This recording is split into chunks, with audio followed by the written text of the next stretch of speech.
Sometimes the most life-changing moments come disguised as simple invitations. All you have to do is be brave enough to say yes. David had always been the type of guy who liked things simple and organized. His apartment on the 7th floor was clean, everything had its place, and his daily routine never changed much. Wake up at 6:30, coffee, work, gym, dinner, watch something on Netflix, sleep by 11. It wasn't exciting, but it was safe and predictable, just the way he preferred it. 3 months ago, his girlfriend of 2 years had walked out. She'd stood by his door with her suitcase and told him he was living like he was afraid of everything. "You never take chances," she'd said. "It's like you're scared to actually live your life." Those words still bothered him sometimes, especially late at night when the apartment felt too quiet. David worked as a graphic designer for a small company downtown. He was good at his job, maybe even great at it, but lately everything felt flat. The same projects, the same meetings, the same conversations with the same people every day. He'd started wondering if this was all there was to adult life, just going through the motions until you got old. The building where he lived was one of those older places with thick brick walls and narrow hallways. Most of the time, the elevator worked fine, but on this particular Tuesday morning a handwritten sign greeted him. "Out of order. Sorry for the inconvenience." David stared at the sign for a moment, already calculating how much earlier he'd need to leave for work if he had to walk up 7 flights of stairs every day. He started climbing, his work bag getting heavier with each floor. By the 4th floor, he was breathing harder than he cared to admit. That gym membership wasn't doing him much good if he couldn't handle a few stairs. As he rounded the corner, he heard someone struggling with what sounded like way too many things at once. A woman was trying to balance 3 grocery bags, a camera case, and what looked like a broken high-heeled shoe. She was hopping on one foot, trying to reach her keys while everything threatened to spill onto the hallway floor. Her dark hair was falling out of a messy bun, and she was muttering something in what might have been Spanish or Italian. "Need some help?" David found himself asking before he could think about it. She looked up and he noticed her eyes were this unusual green color, like sea glass. "Oh, thank goodness. Yes, please. I think I'm about to lose everything, including my dignity." David took the grocery bags and waited while she dug through her purse for keys.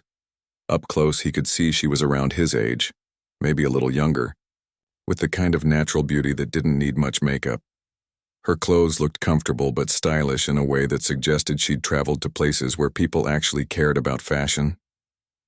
"I'm David, by the way. I live up on 7. "Maya," she said, finally finding her keys. "And I live right here when I'm actually here, which isn't very often." She opened her door to reveal an apartment that was the complete opposite of his. Plants everywhere, colorful fabrics draped over furniture, photographs covering almost every wall. It looked like someone actually lived there, not just existed there. "Travel photographer," she explained, noticing him looking around. "I know it looks chaotic, but it works for me." David set the grocery bags on her kitchen counter, trying not to stare at the amazing photographs. They weren't just pretty landscapes.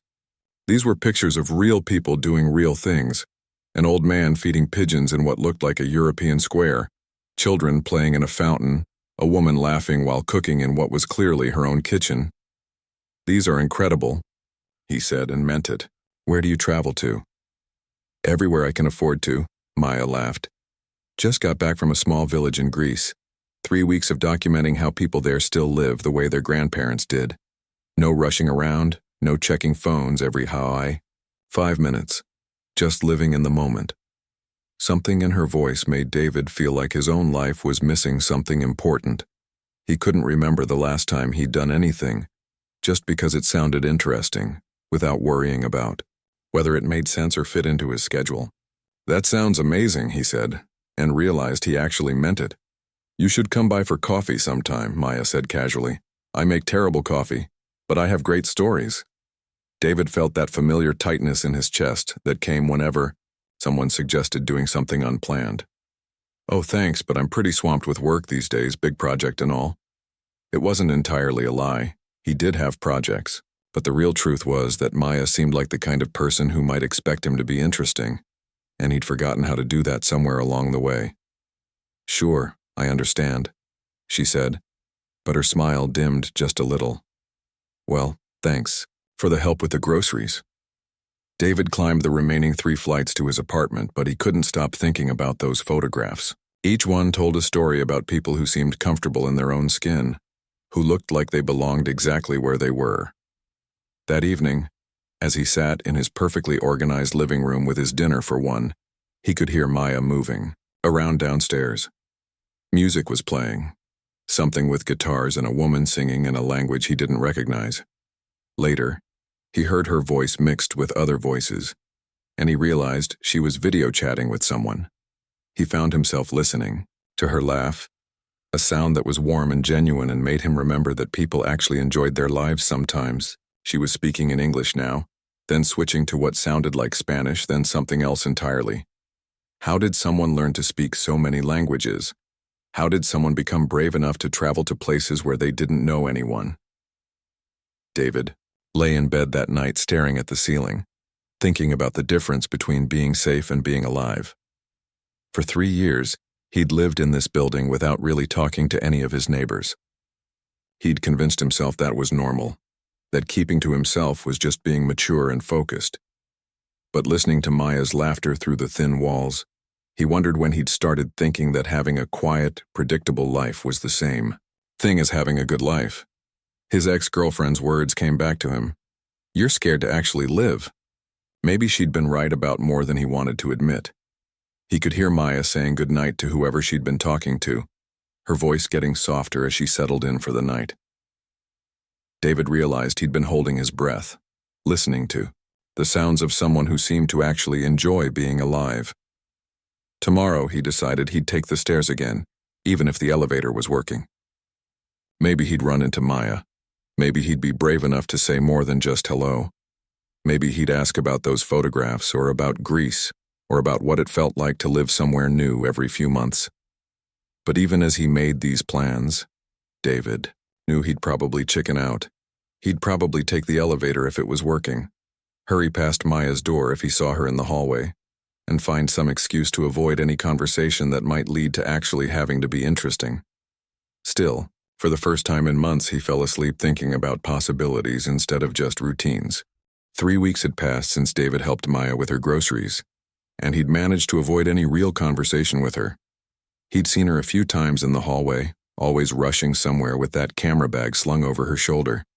They'd exchange polite hellos, but David always found an excuse to keep moving. He told himself he was just being respectful of her time, but deep down he knew he was being a coward. This particular Wednesday had been one of those days that made him question everything about his career. He'd spent 6 months working on a campaign for his biggest client, a local restaurant chain. The design was clean, modern, and exactly what they'd asked for in their brief. But when he presented it that morning, they'd torn it apart. It's too safe, the client had said, barely glancing at the mock-ups David had stayed late perfecting. We want something that makes people stop and look. This looks like every other restaurant ad out there. The rejection stung more than usual, because David knew they were right. He'd played it safe, just like he played everything safe. He'd given them exactly what they asked for, but he hadn't given them anything that would actually make people excited about eating there. Walking up the stairs to his apartment, David felt like he was carrying the weight of his own mediocrity. His shoulders were tense, his head was pounding, and he was seriously considering whether he was even good at the one thing he was supposed to be good at. As he reached the 4th floor, Maya's door opened before he could walk past. David, right? She said, stepping into the hallway.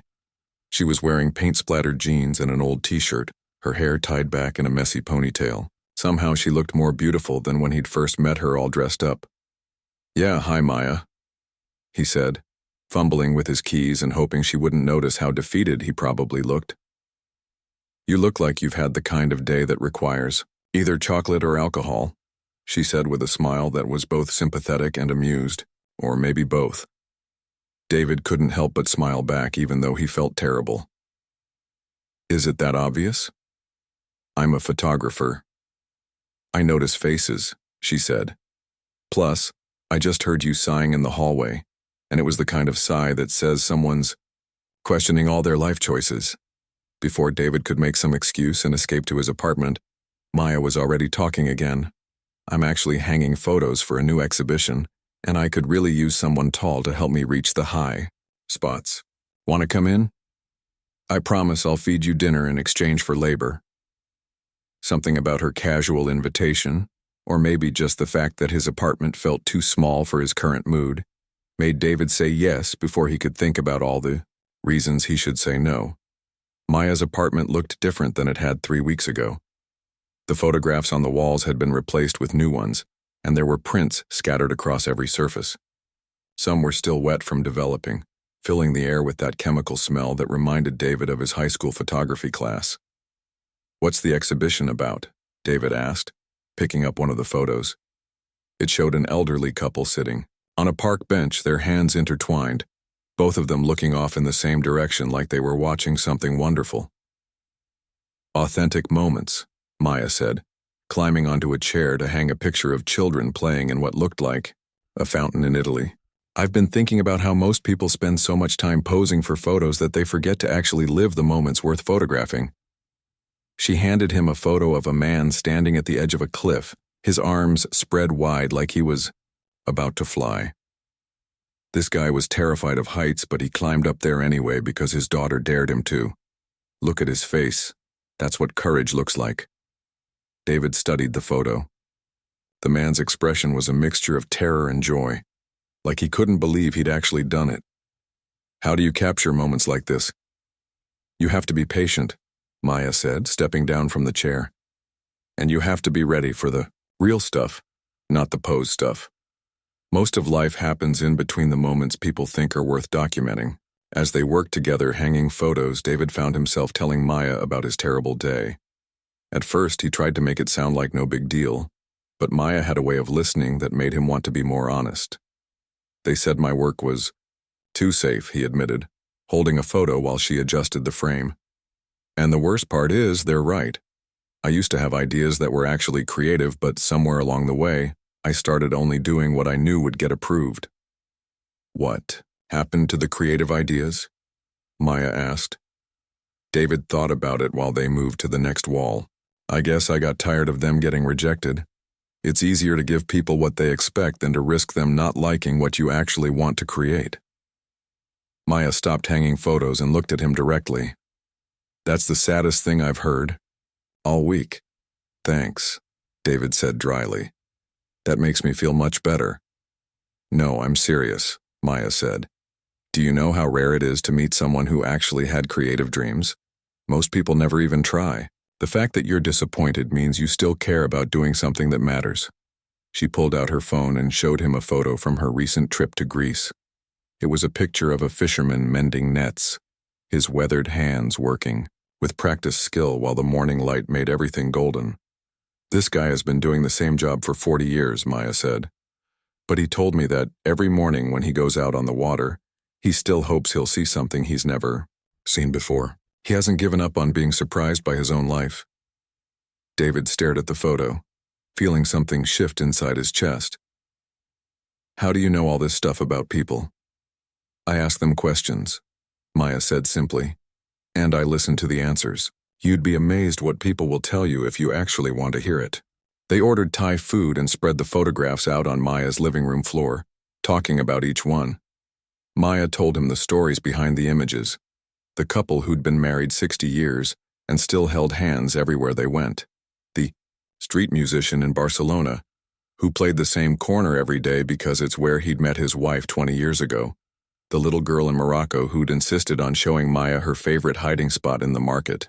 Every single person has something interesting about them, Maya said, picking up a photo of a woman laughing while she cooked. But most people are so busy protecting themselves from disappointment that they never let anyone see the interesting parts. David realized she was talking about more than just her photography subjects. Is that what you think I'm doing? He asked. Maya looked at him thoughtfully. I think you're scared that if you show people who you really are, they might not like what they see. But the thing is, hiding doesn't actually protect you from disappointment. It just guarantees that you'll never experience the kind of connection that makes all the risk worthwhile. They talked until almost midnight, surrounded by images of people living their lives fully, authentically, courageously. For the first time in months, David felt like he was having a conversation that actually mattered, with someone who saw him as more than just a neighbor or a work colleague. When Maya walked him to the door, they stood there for a moment in comfortable silence. "Thanks for tonight," David said. "I needed this more than I realized." "Anytime," Maya said. "And David, tomorrow when you go to work, try designing something that scares you a little bit. Not something that will definitely get approved, but something that would make you proud even if they rejected it." As David climbed the stairs to his apartment, he felt lighter than he had in weeks. For the first time since his presentation disaster, he was excited about going to work tomorrow, not because he knew what would happen, but because he didn't. 2 months had passed since that night in Maya's apartment, and everything had changed between them. Yet somehow nothing had changed at all. They'd fallen into an easy friendship that felt both natural and carefully maintained. Maya would knock on David's door when she got back from photo shoots around the city, usually carrying coffee and stories about the people she'd met. David had started helping her with the technical side of her work, building her website, organizing her digital files, things that came naturally to him but seemed like mysterious magic to her. Their friendship had become the best part of both their days, but they were both careful to keep it just that, friendship. Maya would sit on David's couch and tell him about the wedding she'd photographed in Chinatown, or the family reunion in the park where 3 generations had gathered to celebrate a grandfather's birthday. David would show her design projects he was working on, asking for her opinion on colors and layouts, valuing her eye for authentic moments. But underneath their comfortable routine, there was something neither of them talked about. The way David's heart sped up when Maya laughed at his jokes, or how Maya found herself taking longer routes home just so she could stop by his apartment and see how his day had gone. This particular evening started differently than usual. David was sitting in his hallway outside his apartment door, his phone in his hands, staring at a text message he'd received 20 minutes earlier. He'd read it so many times that the words had started to blur together, but he still couldn't quite believe what it said. Maya came up the stairs carrying her camera bag and a cup of coffee that smelled like it came from the good place downtown. She saw him sitting there and immediately knew something was wrong. "David," she said, sitting down on the floor next to him, without hesitation. "What happened?" He held up his phone, his hands shaking slightly. "My dad's sick," he said quietly. "Cancer, early stages. They caught it quick, but still." Maya set down her coffee and camera without thinking about it. "Oh, David, I'm so sorry." "The thing is," David said, leaning his head back against his apartment door, "we're not even that close. We talk maybe once a month, always about safe things like work or the weather. I can't remember the last time we had a real conversation about anything that actually mattered." Maya waited, understanding that he needed to talk this through. "When I was a kid, he was always working," David continued. "Always had some project that was more important than spending time with his family. My mom used to make excuses for him, say he was providing for us, but really he was just scared of getting too close to people, even his own son. And now you're worried you're just like him," Maya said softly. David looked at her, surprised by how easily she understood. "Yeah, exactly like him. I mean, look at my life. I keep people at a distance. I play everything safe.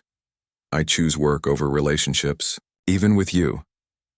He trailed off, not sure how to finish that sentence without saying too much. "Even with me."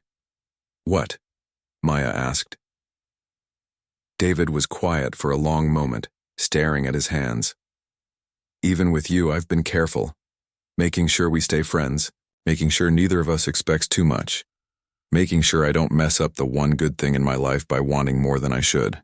Maya felt her heart do something complicated in her chest. She'd been thinking the same thing for weeks, but hearing David say it out loud made her realize how much energy they'd both been putting into pretending they didn't feel what they felt. "You know what's funny?" Maya said, pulling her knees up to her chest. "I've been doing the same thing, but for completely different reasons." "What do you mean?" Maya was quiet for a moment, trying to figure out how to explain something she'd never said out loud before. I've spent the last 5 years traveling constantly, never staying anywhere long enough to build real relationships. I told myself it was because I loved the adventure, the freedom, but really I was running away from the possibility of caring about someone so much that losing them would break me. David turned to look at her more directly. My mom died when I was 22, Maya continued. Cancer, actually. It was fast and brutal, and it destroyed me for a long time. After that, I decided it was easier to love places and experiences instead of people, because places can't leave you. But people can't really live that way, David said. No, they can't, Maya agreed. At least I can't. I've been taking all these pictures of authentic moments, of people connecting with each other, but I've been too scared to create those moments in my own life. They sat in the hallway together, both of them realizing they'd been doing the same dance around each other for months, wanting something more, but being too frightened to risk what they already had. I called him, David said suddenly. My dad. After I got the text from my mom about the diagnosis. How did that go? Awkward at first. We didn't know what to say to each other, but then he told me he was scared, and I told him I was scared too, and somehow that made it easier to actually talk. David smiled for the first time since Maya had found him in the hallway. He told me he'd always regretted not being closer to me when I was growing up. Said he didn't know how to be a father and a person at the same time, so he chose work because it felt safer. Sounds familiar, Maya said gently. Yeah. But then he said something that really got to me. He said he didn't want me to waste years being afraid of the same things he'd been afraid of. He said life's too short to spend it protecting yourself from living it. Maya felt something shift inside her chest, like a door she'd kept locked for years was finally opening. My best friend told me something similar last week, she said. I was telling her about you, about how I felt like I was finally connecting with someone but was too scared to see where it might go. And she said that all my traveling, all my adventure seeking was really just another way of being afraid. What did she mean? That running toward experiences isn't the same as running toward life. That I could visit 100 countries and never be as brave as someone who stays in one place and builds something real with another person. David reached over and took Maya's hand and she didn't pull away. So what do we do? He asked. We're both scared. We're both carrying around all this stuff from our past, but we both know there's something here worth exploring. Maya squeezed his hand, feeling how right it fit in hers. Maybe we stop being so careful with each other. Maybe we take the same risks with our hearts that you're learning to take with your work. They talked until 3 a.m, sitting on the floor outside David's apartment. Maya told him about her mother, about the grief that had shaped so many of her choices, about how she'd built a life around movement because stillness felt too much like the hospital room where she'd said goodbye. David told her about growing up with a father who was physically present but emotionally absent, about his ex-girlfriend's words that still echoed in his head, about how he'd confused being safe with being alive. As the night wore on, their conversation became more intimate, more honest. They shared fears they'd never told anyone else, dreams they'd been too embarrassed to say out loud, the small moments of loneliness that had shaped how they moved through the world. I've never told anyone about my mom's last day, Maya said, as the first hints of dawn started showing through the hallway window. But I want to tell you. David listened as Maya described sitting by her mother's bedside, holding her hand, talking about all the places she wanted to travel, all the photographs she wanted to take. Her mother had been too weak to say much, but she'd squeezed Maya's hand and whispered, "Don't forget to come home sometimes." I never understood what she meant, Maya said, but tonight sitting here with you I think I finally do. What did she mean? That adventure and love aren't opposites, that you can explore the world and still build a home with someone. That coming back to the right person isn't giving up freedom. It's finding the place where you're most free to be yourself. David felt something he'd never experienced before. The sensation of falling in love not just with someone, but with the possibility of who he could become with that someone. As the sun came up, painting the hallway in soft golden light, David and Maya were still talking, still holding hands, still discovering that the scariest conversations often lead to the most beautiful connections. The morning after their long conversation in the hallway, David woke up with a strange feeling in his chest. It wasn't anxiety, which was what usually greeted him in the morning. It was something lighter, like hope, mixed with nervousness. He'd barely slept, but he felt more awake than he had in months. But as the day went on, his old patterns started creeping back in. By the time he got to work, David was already second-guessing everything he'd shared with Maya the night before. Had he said too much? Had he made their friendship weird by admitting he had feelings for her? What if she regretted being so open with him? These thoughts followed him through his morning meetings and lunch break. By afternoon, David had convinced himself that the smart thing to do was give Maya some space. Maybe take a few different routes home, avoid running into her for a while, let things cool down between them. It was the safe choice, the careful choice, the choice that would protect both of them from any awkwardness. Maya, meanwhile, was having her own internal battle. She'd spent the morning editing photos from a recent wedding shoot, but she kept thinking about David's hands holding hers in the hallway, about the way he'd listened when she talked about her mother, about how natural it had felt to be completely honest with someone. But honesty scared her. For 5 years, she'd built her life around being independent, not needing anyone, being able to pack up and leave whenever things got complicated. Last night had felt like stepping off a cliff, and in the bright light of day, Maya was starting to panic about where she might land. When David didn't stop by her apartment that evening like he usually did, Maya told herself it was probably for the best. Maybe they'd both gotten carried away by the emotional intensity of the moment. Maybe it was better to step back before either of them got hurt. This went on for a week. David would hear Maya's door close in the morning and wait 5 minutes before, leaving for work. Maya would see David's lights on in the evening and resist the urge to knock on his door. They were both protecting themselves, but they were also both miserable. David threw himself into work, staying late at the office and accepting projects he would normally turn down. He told himself he was being productive, but really he was just avoiding going home to an apartment that felt empty without Maya's laughter echoing from downstairs. Maya booked herself on 3 different photo shoots that week, staying busy from morning until night. She photographed a family reunion, a couple's anniversary party, and a graduation celebration. Every event was full of people connecting with each other, celebrating love and relationships, and it made Maya feel more alone than ever. On Friday evening, Maya came home from photographing a proposal in the park. The couple had been together for 4 years, and the man had planned this elaborate surprise with friends hiding behind trees to capture the moment. When the woman said yes, she'd started crying and told him she'd been afraid he was pulling away from her lately, that she'd thought maybe he didn't want to take their relationship to the next level. "I was just scared," the man had said, holding her face in his hands. "I was scared that wanting something this much would somehow jinx it." Maya sat in her apartment that night, looking at the photos she'd taken of their reunion. The relief and joy on both their faces was beautiful. But what struck her most was how much time they'd wasted being afraid of the same thing they both wanted. She realized she and David were doing the exact same thing. Maya had always been the kind of person who faced her fears head-on when it came to her career. She'd traveled to remote villages where she didn't speak the language, climbed mountains to get the perfect shot, approached strangers, and convinced them to let her document their most personal moments. But when it came to her heart, she'd been a coward. That same evening, David was sitting in his apartment trying to focus on a design project, but his mind kept wandering to Maya.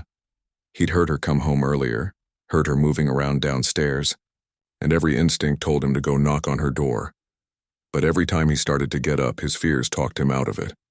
What if she'd realized that getting involved with him was a mistake? What if she was relieved that he'd been giving her space? What if he went downstairs and made everything awkward between them permanently? David's phone rang, interrupting his spiral of worry. It was his father. "Hey, Dad, how are you feeling?" David asked, genuinely glad to hear from him. "Good days and bad days," his father said. "But I'm calling because I wanted to tell you something. Your mother and I have been talking a lot since my diagnosis. Really talking, maybe for the first time in years."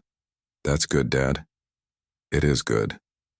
But it also made me realize how much time we wasted dancing around our feelings instead of just being honest with each other. We've been married 35 years, and we spent the first 20 of Them being polite instead of being real. David could hear his mother laughing in the background, and his father chuckled too. The point is, son, life's too short to waste time being careful with the people who matter. If there's someone in your life you care about, don't wait for the perfect moment to tell them. The perfect moment is right now.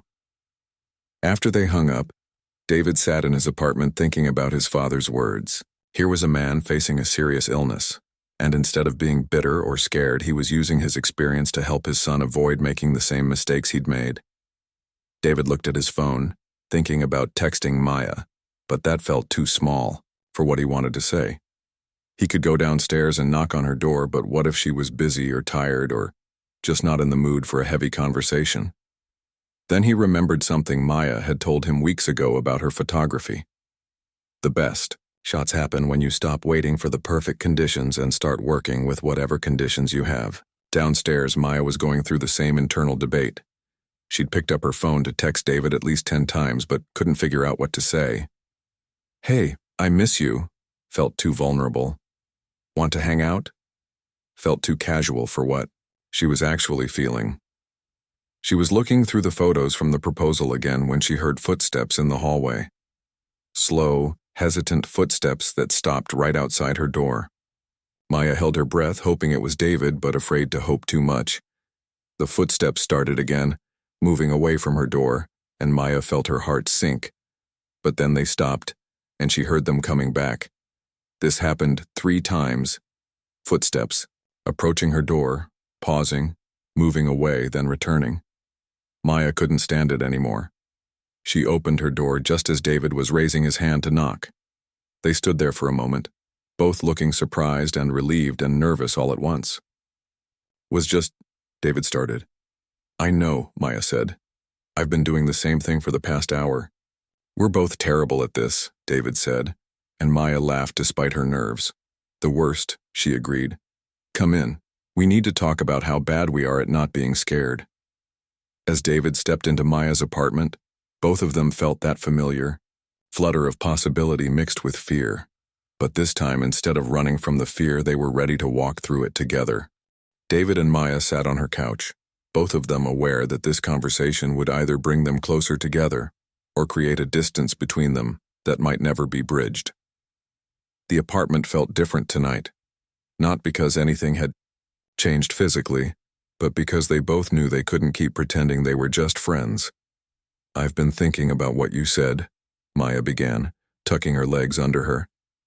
About how we've both been careful with each other, making sure we don't expect too much. And I've been thinking about what my dad said, David replied. About not wasting time being polite instead of being real. They talked for hours, circling around their feelings like 2 people learning to dance together. Maya told David about the proposal she'd photographed, about how the couple had almost lost each other because they were both afraid to be vulnerable. David told Maya about his week of avoiding her, about how miserable he'd been trying to protect himself from the possibility of getting hurt. The thing is, Maya said, looking directly at David, I don't want to protect myself from you anymore. I'm tired of being afraid. But what about your traveling? David asked. What about your independence? I don't want to be the reason you give up the life you love. Maya was quiet for a moment, thinking about how to explain something she was just beginning to understand herself. I've been taking pictures of people all over the world, she said finally. And the happiest people I've met aren't the ones who are completely independent or completely dependent. They're the ones who figured out how to be themselves while also being part of something bigger. She got up and pulled out a photo album David had never seen before. It was filled with pictures of couples from different countries, not posed. Wedding photos, but candid shots of people in love doing ordinary things together. Look at this, Maya said, showing him a picture of an elderly couple in Japan sharing breakfast. They've been married 60 years, but she still travels to visit her sister in Korea every few months. And this one, she pointed to a photo of a young couple in Morocco. He's a teacher. She's a tour guide. They support each other's dreams instead of competing with them. David studied the photos, seeing what Maya was trying to show him. These weren't people who had given up their individual selves for love. They were people who had found someone who made them more themselves, not less. I used to think that caring about someone meant giving up my freedom, Maya continued. But what if it actually means finding someone who gives you the courage to be free in ways you never imagined? David felt something shift in his chest, like a wall he'd been building for years was finally crumbling down. I want to try, he said quietly. I want to try being brave with you. Maya set the photo album aside and moved closer to him on the couch. What would that look like? I don't know, David admitted. I've never done this before. I've never let someone matter this much. Neither have I, Maya said. But maybe we can figure it out together. They were sitting so close now that David could count the flecks of gold in Maya's green eyes. The space between them felt charged with possibility and fear and hope all mixed together. Maya, David said, his voice barely above a whisper. Yeah? I'm falling in love with you. I think I have been since that first night when you showed me your photographs, and it scares me more than anything I've ever felt. But it also makes me feel more alive than I've felt in years. Maya felt her heart do something complicated and wonderful in her chest. She'd been waiting to hear those words, but she'd also been afraid of them. Now that they were hanging in the air between them, she realized that fear and love weren't opposites. They were dance partners. I'm falling in love with you too, she said, reaching up to touch his face. And you're right. It's terrifying. But David, when I look at you, I don't see someone who's going to hold me back. I see someone who's going to help me become the person I was meant to be. The kiss that followed was soft and tentative at first, like they were both checking to make sure this was real, that neither of them was going to disappear. But then David's hands found Maya's hair, and Maya's arms wrapped around his neck, and suddenly they weren't being careful anymore. When they finally broke apart, both of them were breathing hard and smiling and looking at each other like they couldn't quite believe what had just happened. So what now? David asked, his forehead resting against Maya's. Now we stop being so scared of ruining what we have and start building what we could have, Maya said. They talked until sunrise, making plans and sharing dreams and laughing about how long it had taken them to get to this point. Maya told David about a photography assignment in Iceland that she'd been offered for next month, a chance to document the northern lights with a small group of artists. She'd been planning to turn it down because it meant being away for 3 weeks, but now she found herself thinking differently about it. What if you came with me? She asked. Not to work, just to see something amazing. You could bring your laptop, work remotely for a few days, and spend the rest of the time remembering what it feels like to be somewhere completely new. David's first instinct was to think of all the reasons why he couldn't possibly take 3 weeks off work to go to Iceland. But then he remembered his father's words about not wasting time being careful, and Maya's challenge to design something that scared him a little bit. Yes, he said, surprising himself with how quickly the word came out. Yes, let's go to Iceland. Maya's smile was brighter than any sunrise David had ever seen. 6 months later, David was sitting in a coffee shop in Reykjavik, editing photos of the northern lights on his laptop while Maya interviewed a local artist about traditional Icelandic storytelling. Their trip had been extended twice, first because Maya's project was going so well, then because David had gotten freelance work with a tourism company that wanted fresh, authentic designs for their marketing materials. David's work had completely transformed since that night in Maya's apartment. He'd started taking creative risks that would have terrified him a year ago, and clients were responding with enthusiasm he'd never experienced. Maya had started staying in places longer, building deeper relationships with her photography subjects, instead of always rushing on to the next location. They'd found a way to travel together that honored both of their needs. Maya got her adventure and professional fulfillment. David got to experience the world through fresh eyes while still having the stability of work he loved. More importantly, they'd both discovered that love didn't mean giving up who you were. It meant finding someone who encouraged you to become the fullest version of yourself. As David watched Maya laugh with her interview subject, gesturing animatedly as she tried to communicate in a mixture of English and the few Icelandic words she'd picked up, he remembered that moment 6 months ago when she'd asked him to move over and make room in his life for something bigger than his fears. Moving over, David realized, hadn't just meant making space in his bed. It had meant making space in his heart, his future, his definition of what a good life could look like. It had meant choosing love over safety, adventure over routine, and trust over control.